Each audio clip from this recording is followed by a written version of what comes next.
என் தாயாரு ஆமா ஆக்ரோஷக்காளி ஆமா பேர் கொண்டவா எப்படி அவ கோபப்பட்டு இந்த புவிக்கு வரும்போது ஆமா அவளுடைய பாதம் இந்த புவியில பட்டா இந்த உலகமே அழிஞ்சிடும்னு சொல்லும் போது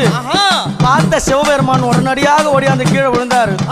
அவளுடைய திருமேனியான பாதம் சிவனுடைய மேல படணும். அவன் கோபம் தெளினு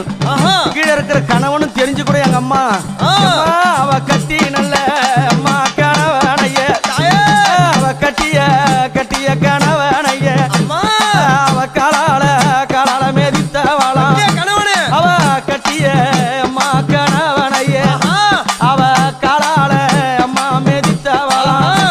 அவ புலித்தோளாட காரியா அவ